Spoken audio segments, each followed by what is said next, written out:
Dr. Syahpri menuai dukungan usai dipaksa keluarga pasien membuka maskernya.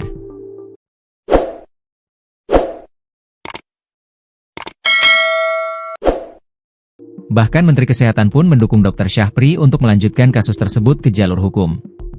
Menurut Budi Gunadi, kekerasan terhadap tenaga medis atau tenaga kesehatan tidak bisa dibenarkan dalam situasi apapun.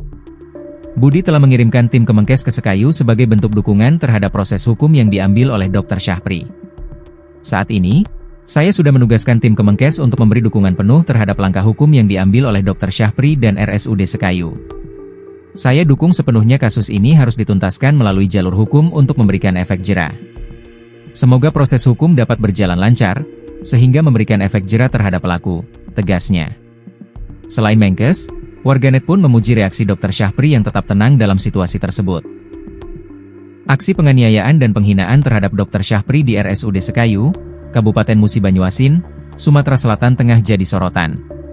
Perwakilan keluarga pasien, Ismet Saputra Wijaya buka suara terkait insiden yang viral tersebut. Ia justru menuding Dr. Syahpri yang lebih dulu bersikap kasar terhadap mereka. Dr. Syahpri melotot dan mengatakan kalimat, "Jangan gak bersyukur," saat dirinya memprotes penanganan ibunya yang terbaring di kasur rumah sakit. Ismet mengaku awalnya menanyakan adakah kemungkinan tindakan medis lain yang lebih cepat. Pasalnya, kondisi sang ibu semakin lemas. Akan tetapi, jawaban dari Dr. Syahpri yang diterimanya dianggap tidak sesuai harapan. Situasi pun memanas setelah mendapatkan respons yang kurang baik. Waktu itu saya tanya kenapa harus menunggu sampai 5 hari. Apakah tidak ada cara lain yang lebih cepat? Dia jawab, "Kamu sabar, kamu jangan gak bersyukur." Dia bilang sambil melotot. Makanya saya emosi di situ, kata Ismet seperti dikutip dari YouTube MCMNet Channel yang tayang pada Sabtu, 16 Agustus 2025.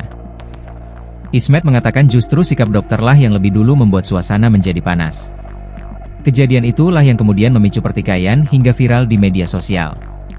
Dalam potongan video viral yang beredar di media sosial, Dr. Syahpri dimaki-maki hingga maskernya dibuka paksa oleh keluarga pasien.